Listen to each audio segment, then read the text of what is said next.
20 বছর আগে 25 বছর আগে খুন করছে, এতদিন পর্যন্ত ধরা খায় নাই, এখন প্রমাণিত হয়েছে, ধরা খাইছে, উঠছে যে সে খুন করছিল, 25 বছর আগে খুন করছিল, এই জন্য সে মাফ পেয়ে যাবে। আজকে তো দেখলাম পত্রিকার মধ্যে একজনকে গ্রেফতার করছে, এক নায়ককে হত্যা করছে 20-25 বছর আগে মনে হয়। কয় বছর? 30 বছর, প্রায় 30 বছর আগে খুন করছে। 30 বছর আগে খুন করছে, সেই খুন করার প্রভাব, গুনাহের প্রভাব। এটা আমি শুধুমাত্র আপনাদেরকে কাহিনী শোনাচ্ছি, সংবাদ শোনাচ্ছি, ব্যাপারটা এমন না। আমরা তো বলছি গুনাহ এত মারাত্মক, গুনাহ তওবার দ্বারা গুনাহ মাফ পাওয়া যায়, কিন্তু গুনাহের প্রভাব রয়ে যায়। আপনি 30 বছর আগে খুন করছেন, হয়তো বা এর মধ্যে আল্লাহর কাছে খাঁটি দিলে তওবা করে মাফ চেয়ে নিছেন, কিন্তু এই 30 বছর পরে গিয়ে এটা প্রমাণিত হয়েছে। এখন যদি সে বলে আমি 30 বছরে আর কাউরে খুনও করি নাই, কাউরে একটা থাপ্পড়ও দেই নাই, আমি তওবা করে একদম ভালো হয়ে গেছি, বলেন তো মাফ পাবে? ওই খুনের প্রমাণ যদি পাওয়া যায় যে সে খুনি ছিল, তাইলে দেশের আইনে কিন্তু তাকে শাস্তি ভোগ করতেই হবে। ঠিক তেমন ভাবে গুনাহ এমন মারাত্মক জিনিস, গুনাহের একটা প্রভাব আছে। জেনা করলে তার প্রভাব আছে, চুরি করলে তার একটা প্রভাব আছে, ডাকাতি করলে তার প্রভাব আছে, চাঁদাবাজি করলে তার প্রভাব আছে, জুলুম করলে তার প্রভাব আছে, অন্যের হক নষ্ট করলে তার প্রভাব আছে। আপনি যত গুনাহ দুনিয়াতে করবেন, এটার একটা সাইড ইফেক্ট আছে। আপনি হয়তোবা পরবর্তীতে ভদ্র হয়ে আল্লাহর কাছে মাফ চাইয়া তওবা করেছে, মাফ পেয়ে নিছেন, কিন্তু যেই গুনাহ করেছেন সেই গুনাহের প্রভাব থেকে খালি না, ওইটা আপনাকে পেতেই হবে। দুনিয়াতেই হয়তো আপনাকে আল্লাহ তাআলা সেটার প্রভাব দেখাইয়া দিবেন, নয়তো আখিরাত তো বাকি আছে। এই জন্য গুনাহ থেকেই আমাদেরকে বাঁচতে হবে। হ্যাঁ, এরপরেও যদি গুনাহ হয়ে যায় তো আল্লাহর কাছে ক্ষমা চাইতে হবে, খাঁটি তওবা করতে হবে। আল্লাহ তাআলা রব্বুল আলামিনের পক্ষ থেকে হুদ আলাইহিস সালাম তার জাতিকে বললেন, লা তাতাওয়াল্লাউ মুজরিমিন, এমন পাপাচারী হইয়া পালায়া বেড়ায়ও না, আল্লাহর দরবারে নিজেকে সমর্পণ করে আল্লাহর কাছে ক্ষমা চাও, ইস্তেগফার করো। দেখেন, একটা কথা ভালো করে বুঝবেন, গুনাহের যেমন প্রভাব আছে, ভালো না মন্দ? গুনাহের প্রভাব ভালো না মন্দ? গুনাহের প্রভাব আছে। গুনাহ আপনি তওবা চেয়ে মাফ পেয়ে নিছেন, তবু এটার একটা ক্ষতিকর প্রভাব থেকে যায়। ঠিক তেমন ভাবে নেকিরও প্রভাব আছে। নেকির প্রভাবটা ভালো না মন্দ? ভালো। কেমন? একজন ব্যক্তি অনেক সময় বলে, এই লোক নামাজ পড়ে, নামাজের রুকু ঠিক হয় না, এটা ঠিক হয় না, ওইটা ঠিক হয় না, নামাজ হয় কিনা। আমরা নিজেরাও তো অনেক সময় চিন্তা করি, নামাজে দাঁড়াইলাম, মন চলে গেছে এদিক, মন চলে গেছে ওদিক, হয় না? আমি এক মসজিদে জুমা পড়াইতাম, তো সেখানের ইমাম সাহেব একবার মসজিদের মধ্যে মসজিদ কমিটির সাথে তার কোনো একটা কথা বিষয়ে মনিগণা হয় নাই, না হওয়াতে উনি মসজিদে থাকা অবস্থায়ও নামাজ পড়ান নাই। পরবর্তীতে উনি শুধু এতটুকু বলছেন যে কমিটির অমুকে আমার সাথে খারাপ আচরণ করছে, আমার মনটা এত খারাপ হয়েছে যে আমি ইচ্ছা করে নামাজ পড়াইতে যাই না।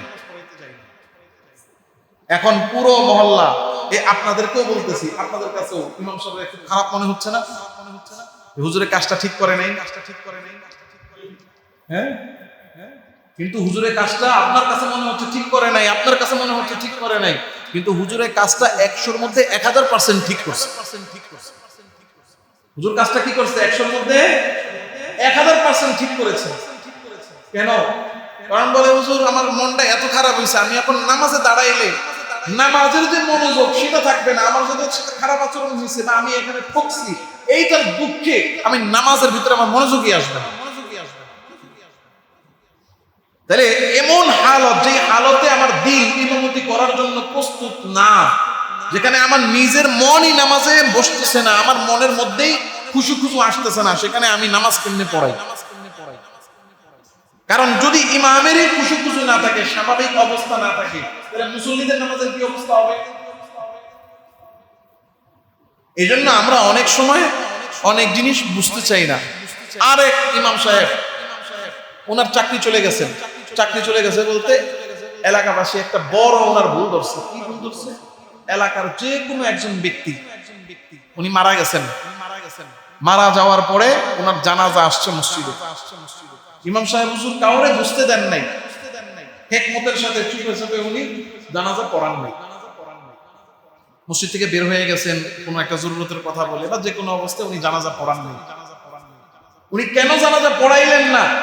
এজন্য সবাই মিলে কিছু লোক যারা থাকে না দোষ তালাশ করার, হুজুরে কি ভুল করলো, নিজের কিন্তু চালনির ফুটা, চালনি কিনেন তো, নিজের চালনির ফুটা আর হুজুরের সুয়ের ফুটা খুঁজতেছে। এখন এইটা দাঁড় করেছে, উনি জানাজা পড়াইলো না। তো পরবর্তীতে আমি ওনার সাথে পার্সোনালি কথা বললাম যে ঘটনা কি হয়েছে। তো বলতেছে যে মাওলানা, জানাজা তো পড়ানো হয় তার জন্য মাফ চাওয়ার জন্য। এখন উনি আমার সাথে এত খারাপ আচরণ করেছেন, আমি যদি ওনার জানাজা পড়াইতে দাঁড়ায়ও সমাজের কারণে, আমার ইমামতির দায়িত্বের কারণে, কিন্তু দোয়াটা তো আমি মুখে পড়বো ঠিক, কিন্তু আমার মন থেকে তো দোয়াটা আসবে না, উল্টা না জানি বদদোয়া চলে আসবে। আমার ভিতর থেকে, আমি ইমামতি করতেছি, আমার ভিতর থেকে যদি বদদোয়া আসে, ওনার লাভ হবে না ক্ষতি হবে? তো এর চেয়ে আমি এমন জায়গায় উপস্থিত থাকার চেয়ে আমি না পড়ানোটা বেশি উত্তম না? আমার জন্য সামাজিকতার চেয়ে ওই মুর্দা যিনি আছেন তার গুনাহ না হোক, বদদোয়া তার উপর না যাক, এটা আমার জন্য আমি ইমাম হিসেবে বেশি জরুরি মনে করছি। কারণ আমি একজন মানুষ, আমি নিজের যতই কন্ট্রোল করতে চাই, ওনার জানাজা পড়াইতে দাঁড়াইলে আমার খারাপ লাগবেই, মনের থেকে একটা কষ্ট এটা আসবেই। সুতরাং তার উপরে এই মনের বদদোয়াটা যেন না লাগে, এই জন্য আমি সরে গেছি। আমি ওদের ভালো করছি। এখন যারা ওই যে ছিদ্র অন্বেষণকারী, তারা এটাতে বানাইছে দোষ। এই জন্য আমাদেরকে খুব ভালো করে বুঝতে হবে, আমাদের নেকির যেরকম প্রভাব আছে, আমাদের বদির যেমন, আমাদের গুনাহের যেমন প্রভাব আছে, খারাপ প্রভাব, আমাদের নেকিরও ভালো প্রভাব আছে। নেকির ভালো প্রভাব কি? ওই যে বলছিলাম, যেটাতে বলতেছিলাম যে অনেকেই নামাজ পড়ে, আর একজনকে কি নামাজ পড়ে, দেখেন কবুল হোক আর না হোক, আমার মনোযোগ থাকুক আর না থাকুক, কবুল করার মালিক, নামাজ কবুল করার মালিক কে? আল্লাহ। এটা যদি আল্লাহর কাছে কবুল হয় তাইলে আমার লাভ। আবার এমন হইতে পারে আমি 60 বছর নামাজ পড়ছি, 59 বছর 11 মাস 29 দিন আমার কোনো নামাজ কবুল হয় নাই, একদিন গিয়া এক রাকাত এক ওয়াক্ত নামাজ কবুল হয়েছে, আল্লাহ এটার উসিলায় সব মাফ করে দিতে পারেন কি পারেন না? দেখেন, এই নেকি কবুল হওয়া না হওয়া আল্লাহর হাতে। ওই যে বলছিলাম, গুনাহের তওবা মাফ করার দায়িত্ব মালিক আল্লাহ। কিন্তু গুনাহ করলে এটার একটা প্রভাব যেমন আছে, নেকি করলে একটা প্রভাব আছে। সেটা কি? নামাজ যখন আপনি 5 ওয়াক্ত পড়বেন, নামাজে একটু সময় দাঁড়ায় থাকতে হয়, রুকুতে যাইতে হয়, সিজদায় যাইতে হয়, বলেন তো এইটার মধ্যে একটা ব্যায়াম আছে না নাই? তাহলে এই ব্যায়ামের কারণে শরীরের যে ভালো প্রভাব পড়ার কথা, আপনার নামাজ কবুল হোক আর না হোক, আপনি যে নেকির কাজে এসে অংশগ্রহণ করছেন, নামাজ যে পড়ছেন, উঠছেন, বসছেন, নামছেন, এটার ভালো প্রভাবটা শরীরের মধ্যে পড়বে কিনা? নেকির প্রভাব আছে, নেকিরও কি আছে? প্রভাব আছে। এই জন্য কোন নেকি ছাড়তে নাই আর কোন গুনাহ করতে নাই। নেকিরও প্রভাব আছে, গুনাহেরও প্রভাব আছে। এই জন্য কোন গুনাহ কি নাই? করতে নাই। বলেন, কোন গুনাহ আর কোন নেকি ছাড়তে নাই, কোন গুনাহ করতে নাই, কোন নেকি ছাড়তে নাই। কবুল হোক আর না হোক, তওবা করে যদি আমি মাফও চাই নেই, তবুও গুনাহের খারাপ প্রভাব আছে। নেক আমল করলাম, কবুল হোক আর না হোক, এটার ভালো প্রভাব আছে। অনেক সময় এমন হয়, আমি নেক কাজ করলাম, কবুল হয় নাই আল্লাহর কাছে, কিন্তু গুনাহগার হওয়ার পরেও অথবা অযোগ্য হওয়ার পরেও নেক আমল করছি, এটার ফলাফল আমি পাই নাই, কিন্তু এটার ভালো প্রভাব আল্লাহ তাআলা রাব্বুল আলামিন সন্তানের উপর পাঠায়। এটার ভালো প্রভাব কার উপরে পড়ে? দেখবেন বহু এমন আছে যে একটা লোক, সে নামাজি না, সে সৎ না, সে উল্টাপাল্টা করে, সে অনেক গুনাহে নিমজ্জিত, কিন্তু এরপরও দেখা যায় তার ছেলেটা হাফেজ হয়ে গেছে, আলেম হয়ে গেছে, নেককার হয়ে গেছে। কেন? খবর নিলে দেখা যায় যে এই বাচ্চার দাদা, এই বাচ্চার দাদা, সে তার ছেলেকে নেক রাস্তা শিখাইছে, নেকের পথে চলার জন্য চেষ্টা করাইছে, তারা ভালো পথে চলার আদেশ করছে, কিন্তু এই তার ছেলে মানে দাদার ছেলে বাবা, সে সঠিক পথে যায় নাই। কিন্তু ওই যে দাদা যে মেহনত করছে, দাওয়াত দিছে, ভালো কাজ করছে, ওইটার প্রভাব গিয়ে নাতির উপরে পড়ে। দেখা যায় নাতিরে ভালো মন্দ কিছু বলে নেই, কিন্তু এরপরও এই নাতি কেমনে কেমনে আল্লাহর ওলি বুজুর্গ হয়ে গেছে, হয় না? হ্যাঁ। এই জন্য কোন গুনাহ এবং কোন নেকি এগুলো প্রভাব থেকে খালি না। এই যেহেতু প্রত্যেকটা কাজের প্রভাব আছে, তাই কোনো গুনাহ করব না, কোনো নেকি ছাড়ব না। পারা যাবে ইনশাআল্লাহ। আল্লাহ আমাদের সবাইকে কথাগুলো বোঝার আমল করার তৌফিক দান করেন। এবং হুদ আলাইহিস সালাতু ওয়াস সালাম যখন কিনা তাদেরকে ইস্তিগফারের দাওয়াত দিলেন, তওবার দাওয়াত দিলেন, পরবর্তীতে আদ জাতি কি করলো, তাদের উপরে কোনো শাস্তি এসেছে নাকি আসে নাই, এই বিষয়ে আগামী তাফসীরে আবার আলোচনা হবে ইনশাআল্লাহ। আল্লাহ আমাদের সবাইকে যা শুনলাম তা মনে রেখে বুঝে আমল করার তৌফিক দান করেন। ওয়া আখিরু দাওয়ানা আলহামদুলিল্লাহি রাব্বিল আলামিন। আমরা সবাই ইস্তিগফার করে দোয়া করি। আস্তাগফিরুল্লাহ রাব্বি মিন কুল্লি যামবি ওয়া আতুবু ইলাইহি লা হাওলা ওয়া লা কুওয়াতা ইল্লা বিল্লাহিল আলিয়্যিল আযীম।